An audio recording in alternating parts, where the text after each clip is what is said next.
Hey everyone, great to have you here. I'm really honored today to have Maggie Chilton with us. She's an expert in helping us unblock unconscious behavior to truly live a life of freedom, brilliance, and health, optimizing all areas of our life. Now, this is a great topic, Maggie, and so much to delve into.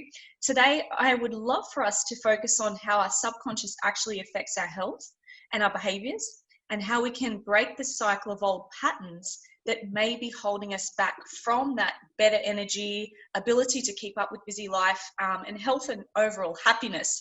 So a lot there, but we will get through it. Welcome. Thank you so much for having me. I'm so excited. Excellent. Look, well, let's dive right into it. So tell us, what is the subconscious part of our minds? So the subconscious is kind of like the backseat driver. Like it Right. allows you to do your day-to-day things without having to think about it. So it's things that you've already learned. Like when you learn to walk, you don't think about walking anymore, right? That's in your subconscious. It just allows you to do it. So, and it has its pluses and minuses. Like the subconscious can really hold you back from living your best life, creating an amazing business, finding a great partner, whatever that looks like. But then it's really essential for being able to function during the day. It's almost like having a set of routines so that you don't have to think about everything all the time.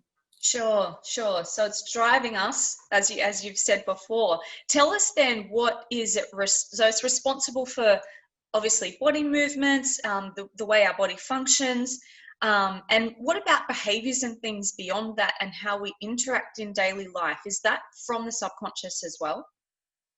Absolutely. Like you've probably learned most of your characteristics, most of the way you interact from how you grew up. In lots of psychology terms, they say, give me a boy until he's 7 and I'll show you the man, which could be sexual women as well. So if you have those first, some people say 5 years, some people say 7 years. Those are the critical years when you learn your environment, you learn what's acceptable, what's not acceptable, what other people's beliefs are, and what the world looks like. And from there, it's more difficult to pinpoint what those beliefs are so that you can get rid of them, or B, try and change them. It is absolutely possible with the method that I use. It's 100% possible to change those beliefs, but it's being able to recognize them first. So how do we then recognize them? That's really interesting, because if all that first 5 to 7 years is critical for all of us, does that mean that the subconscious is storing every memory and interaction and so forth? So is that building us as a person those first 5 to 7 years? Yeah, Building us as when an I was adult? yeah, when I was in university, I was doing a psychology section, and I can't remember who it was, but they were basically saying that by the time you're 5, you know what you're going to do for a living, if you're going to get married and how many children you're going to have. By the time you're 5, Wow. that's how important the nature versus nurture, I guess, and epigenetics now really shapes who we are. And there are some, I have a certain technique, but there's lots of other techniques that you can use to become conscious of your subconscious. And a lot of it is the words that we use, the things that we say to ourselves. For women in particular, very detrimental. I'm not, insert whatever the not is, good enough, smart enough, pretty, whatever that is. But we say it so frequently and we put ourselves down so much. That's our subconscious just talking, and we're not even aware of it. Gosh, that's huge, isn't it? Yeah. That, It shapes your life. yeah. And if it stems right back to that, that's years then of everything that we're still taking in from then the years at primary school, and then moving on to high school and whatever else it is. So you can see how people then have this, I suppose, way of thinking of way of behaving. So is it, like you said, the nature nurture thing? What is more powerful? So putting that, that 5-year-old into a setting of, positivity and amazing, interactions, and really building good self-worth, as opposed to that 5-year-old maybe being put in more stressful situations, for example. Is there a difference there to then their behaviors, those two examples, as an adult? There's an element of that for sure. But, when we're born whole and complete. We don't have our own belief system, right? That comes into play from the generations that are actually been passed down. So your first 5 years is passed on by your mother and your father, and then your mother and your father, and then, grandmother, grandfather, great grandmother, like it's generations are passing this down. So, you could be in a situation where you have two very positive parents or a family that's very positive, yet you have an event or something happens to you that changes that. Right. And no matter what environment you're in, that can influence you. Or it could be the other way around, where, you see a lot of these people, particularly men at the moment, they're being more vocal about it, who have had a very, very stressful, poor upbringing, yet look at where they are now. So, there's a lot of your own self in that, and taking what you have and deciding if you want to live that way or if you want to, break out of that and do better. Yeah, that's a really great point. I love what you said before about being conscious of the subconscious. So being conscious of how we are, I suppose is that the first step in wanting to improve our lifestyle? Maybe people, because you can't change something if you don't know that it's right there. Right, of course. So how do people then become more aware of themselves, do you think? If you're kind of just like going through life and you realize you might be going, oh, I know I need to be a bit healthier, but they just never take that step to maybe get a little bit of healthier food into their lifestyle, or perhaps, the stress is there and they know they need to change. It's like, when you need to change stuff, but you don't quite get there to the changing point. What's critical at that moment for people to make positive change, and therefore other areas of life will then be positively affected? In my working experience and my personal life, the person has to want to change. Like that's the bottom line. They have to want to change. And actually reflecting on the wording that you yourself were using, a lot of people say, I need to, I have to, I must, I can't. Right? I hear that every day. Once you're aware of those words, then you have a choice whether to change them. I choose to, I want to, I can. Right. And then it depends how important it is to you. I have a number of clients who, they're on, say, a weight loss journey, and their why isn't big enough.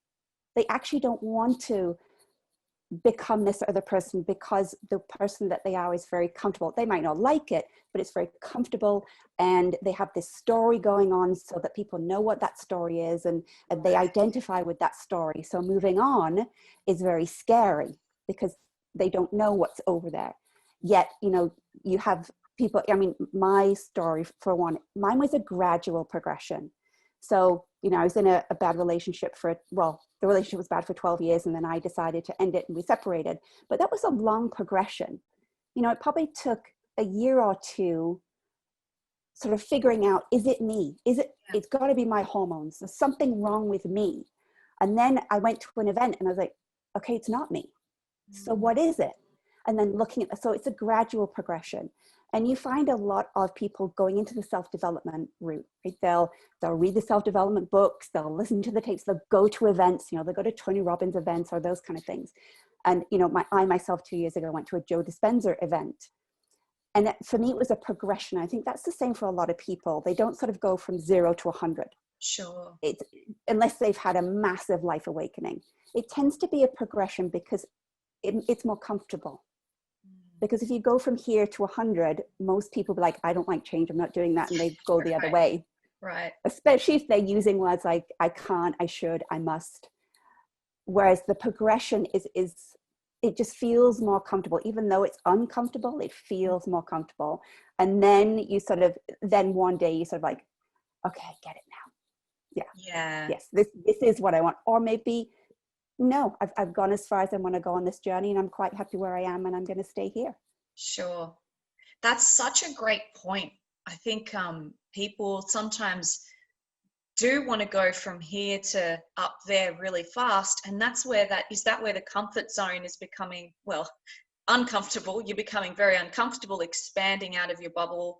And that's really interesting what you said about the story and people around you being used to you on a certain level. And then, you know, instinctively when you're starting to shift out of that bubble, or perhaps go through some kind of change or something new in your life that's different to what you've always done, you feel a bit uneasy inside, but it's what others also expect of you. So that, why is that uncomfortable as well? Because you're changing, and they don't want you to change, because they, you know, if they're stuck, for example, you know, let's use my clinic example. If I have a couple and the woman wants to change, and she wants to change her, you know, her eating behavior, her sleeping behavior, her social media behavior at home.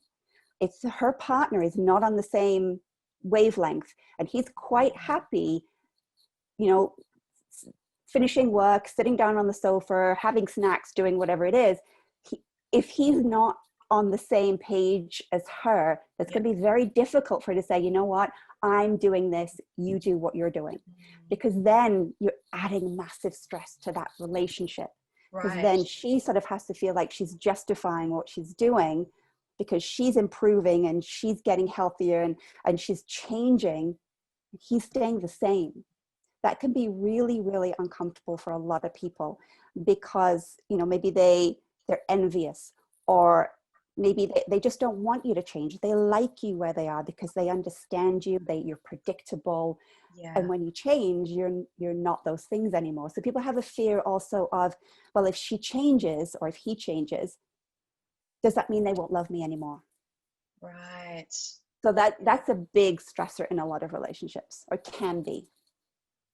That is huge, actually. That makes a lot of sense now. With all, you know, with all of us who've had clients over the years in the health space to some regard, that makes so much sense, doesn't it? On the flip side though, if people, I've had also clients who've said then that their partners are saying, oh wow, I like this new you because you are, I don't know, more energetic, for example, not as grumpy because, you know, you're eating better, or you're sleeping better, or that, you know, maybe a few kilos have shifted, you've got more energy. And so that's a nice thing that can happen, but the process to get there is certainly gradual.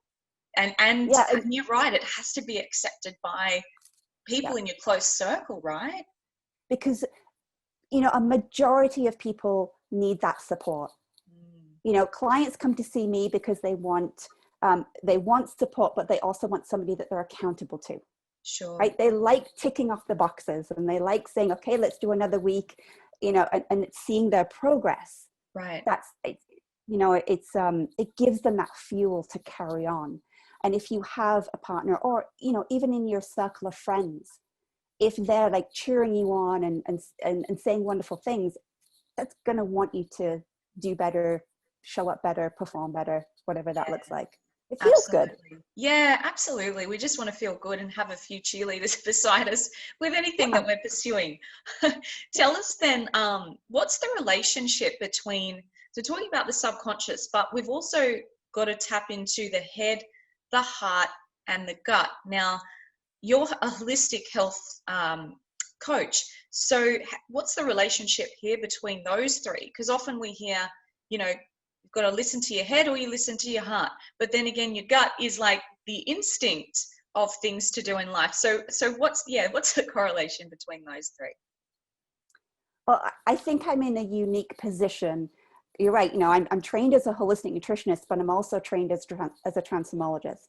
So my holistic nutrition side says everybody has some level of leaky gut, which basically means that the gut lining has some areas that the food can seep out, get into the bloodstream, create inflammation, etc.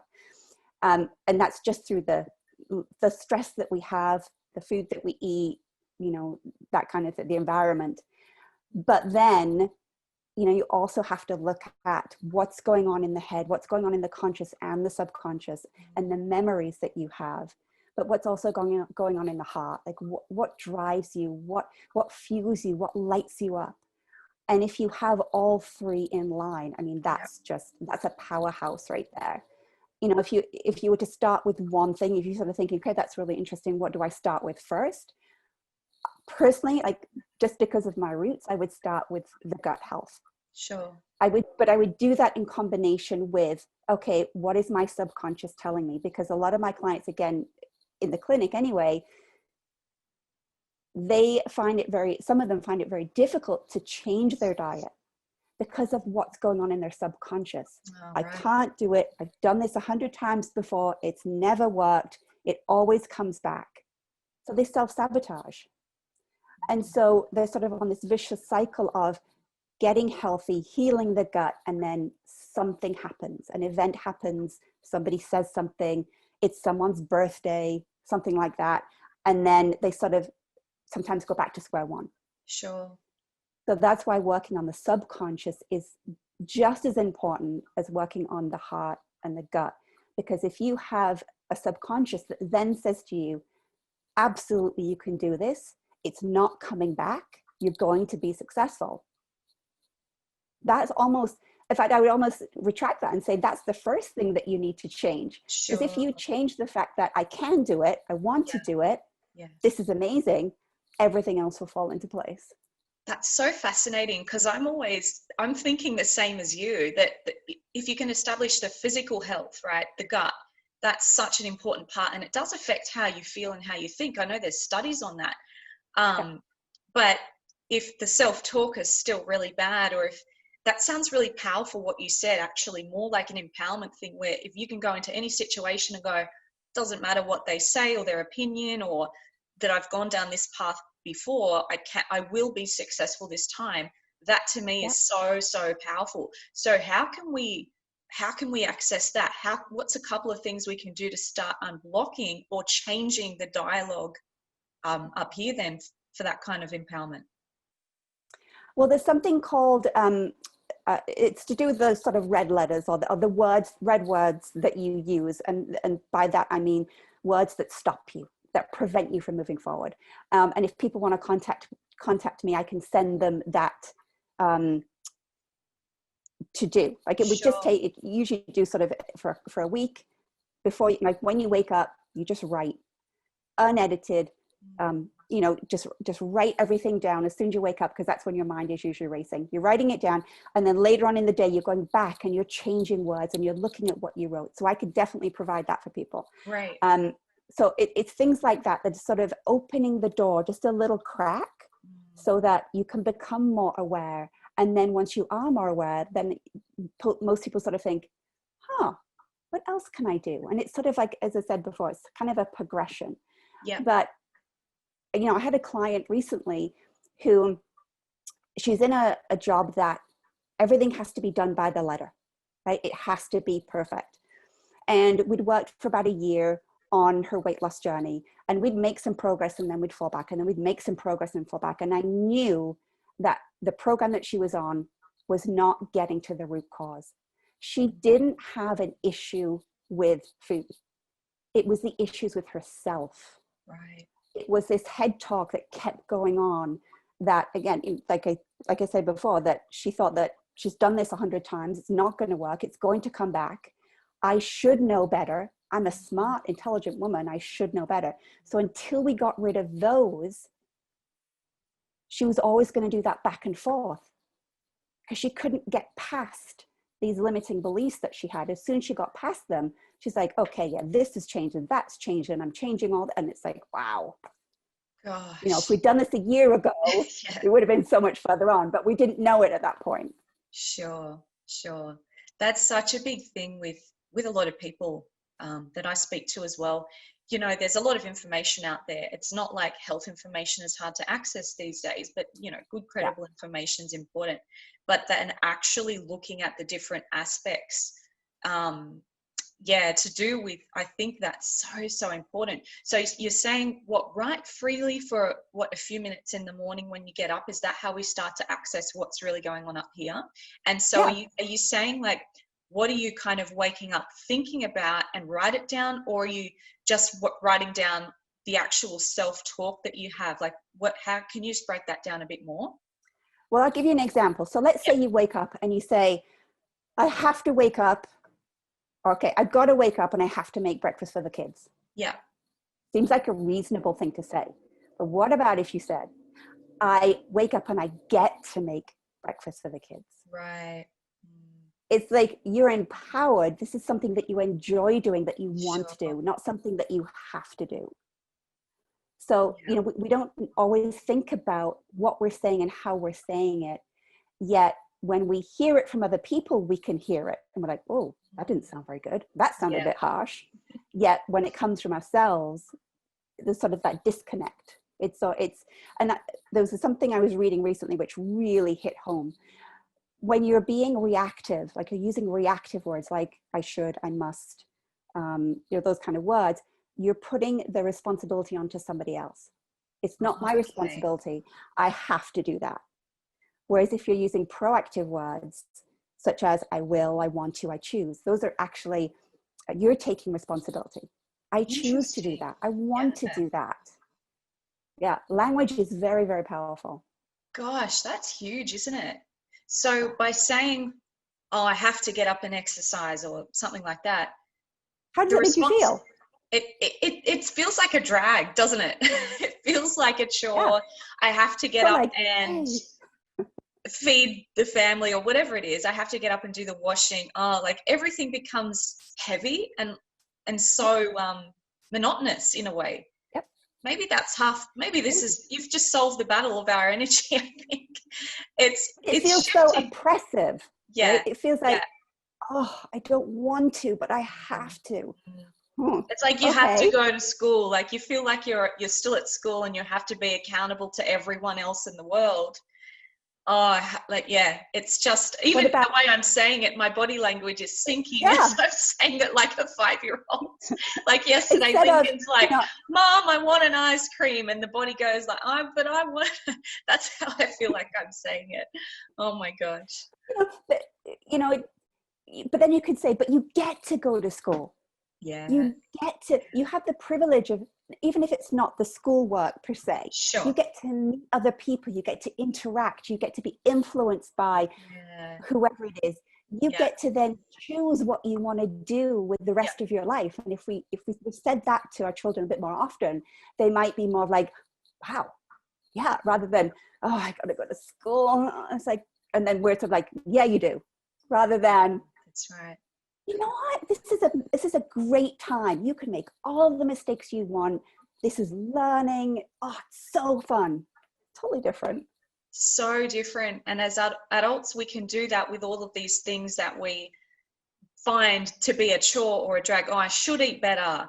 I get to get up and prep a few fruits and vegetables today. Like how, and I think that leads into almost a gratitude type thing as well, going, you know what, most of us have fairly comfortable lives, and it comes down to we get to access amazing food in our fridge most of the time. Like we're pretty lucky. So for me, it kind of funnels into that element as well, which then is completely, you're accountable to yourself, you're kind of uplifting yourself as well and giving out better vibes all around, I think. Yeah, and it's not about, exactly. And it's not about being delusional that everything is wonderful and everything. No, sure. It's about, I believe that today is going to be great. I believe that next year or whatever, it's going to be great. I just believe that. I'm not delusional. I actually feel that, it's going to be good. I mean, it depends what your definition of that is. But, we're very privileged in what we get to access. I mean, everything, we talked about this before, everything is instant now. Yeah. You can order anything pretty much and get it within a couple of days to a week. I grew up in a time where, a letter would take weeks and months. That's a letter would take weeks and months to get to you. Yeah. Never mind, you would never order anything online. Yet now, totally different. And you kind of, that's another sort of area to sort of pull back on and say, okay, do I actually need this thing in my life? Do I need this thing in my life? Is it going to enhance my life? Or do I want to bring it in because it has a purpose? Yeah. It all has a different energy to it. Sure. That's so powerful. So then what do you think is really important when someone wants to start healing their energy, prevent burnout? Because we're talking about those sorts of things too. what's the steps people need to take then? Obviously, I think that morning ritual is fantastic. Writing down, freely writing. Do you suggest that people do anything else during their day? Just maybe a little trick or something, a little bit of meditation, or what are your thoughts on that during the day to kind of remain centered and in that ability to shift behavior and to be more conscious of our thoughts and language? Like, how do you start well in the morning? How do you maintain it? Well, as you were talking, I thought of three things. So one thing that is at the top of my mind right now is kindness. I don't believe we have enough kindness at the moment. And just by being kind to other people, you're being kind to yourself, because you can't be kind to somebody and feel really crap. Like, it's just, that doesn't sort of go. So Sure. that kindness, whatever kindness you could do during the day. The next one would be taking moments in your day, 5 minutes, 10 minutes of silence, like no phone nearby, no TV on, not even any music playing, not even any meditation music, being quiet and just observing, just being still. We're in this busy life, even, with what's going on, it's still, there's lots of things coming at us all the time. So just to sort of take yourself away and just be present is really powerful. And I think the other one would be breathing. Sure. And you probably do this a lot. A lot of us are shallow breathing. We're not diaphragmatic breathing. And that plays a massive role in your stress, your anxiety, weight loss, like sleep, everything. That if we could, incorporate more natural, normal breathing into our day, that would have a profound effect. Can we do something here? I'm throwing you on the spot here. Can we do a little breathing exercise together? Talk us through how to breathe from the diaphragm. Because I know there's a lot of information out there about different breathing techniques, different things apply to different modalities. Tell us how to breathe to kind of, to get back into center and just become a bit more grounded and present. So this goes against everything we've been taught as women. Okay. We've been taught to suck it in, make sure you got a flat stomach. This goes against all of that, because when you breathe in, you're pushing your stomach out. Like you will have a stomach. Most women do anyway. Sure. But when you breathe in, you're actually pushing out your stomach to get in. It's the opposite to when you're exercising. We'll Exactly. Just clear that up. Yeah. And then when you breathe, like when you breathe out, that's when the stomach and the diaphragm changes. Okay. And I think that's why we don't do it as often, because it changes the shape of a woman. Right. And a lot of women feel uncomfortable with that. A lot of women feel uncomfortable, even if we think they look amazing, we don't know what's going on inside their head. They may have gone through a lot of trauma, or they still have some body image going on. So we don't know what's happening. So it's it kind of goes against the norm to breathe with and push your stomach out. So we're saying here, inhale and allow the stomach to go out.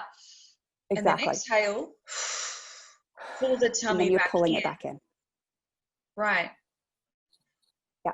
And with that, a very good friend of mine, who I can give you details if you want, she talks about the pelvic floor. This is a great way to then engage the pelvic floor. I won't go into it too much here because she's the expert, not me.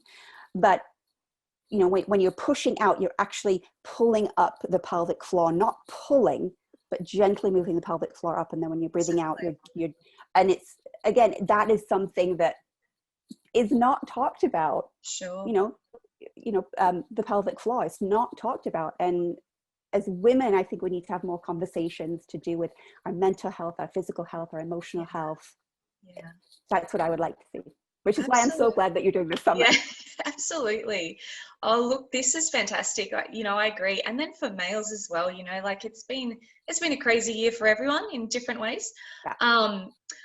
Maggie, I would love to continue with you. Let's do another chat soon, because this is such a great topic that we can keep diving into. Can you leave us with anything else? Oh, one more thing I wanted to ask you, actually, because we're talking about then shifting into more positive ways of living our life. So sometimes that can also entail becoming healthier, perhaps changing a few beliefs in our behaviors, that can often lead to, say, career change or pursuit of a business or a different path with income strategies and that kind of stuff. What's one thing that you would advise people who are perhaps wanting to then shift kind of their life in terms of that area to prevent the burnout and to make sure that they're on track and remain kind of centered and healthy? So I think it depends what stage of life you're at. You know, if you're young with no dependents, you can take a few more risks. It's not the end of the world if you lose everything and have to start again. If you're older, you have a family to support. Obviously, I think the stress is going to be a lot more. If you say, hey, I'm giving up my job, I'm going to go live my dream. Hope you're with me. You know, that could be a little bit stressful. So something that, again, that is not talked about that I really want people and specifically women to start talking more about is financial literacy. And if you're considering leaving whatever you're doing right now and moving into something that you feel more passionate about, that is more in tune with you, something that you really want to grow, if you don't already, start to become financially literate, so that, because, you know, that's one of the number one things that I hear with clients when I work with them as a transformologist is money. It's a massive worry. And if we can take that off the table, because you're becoming financially literate, if you take that off the table, that's a massive piece in the puzzle to finding out what it is that you love, something that's sustainable, something that you can still provide for your family if you have a family, because that piece is taken care of. And we don't talk about that enough, but that's something that people can look into on their own and really figure out what they need to do. It sort of tended to be the male version, like in the male world, but now it's becoming a little bit more in female, which I love. I think that we should be talking about that more too. Absolutely.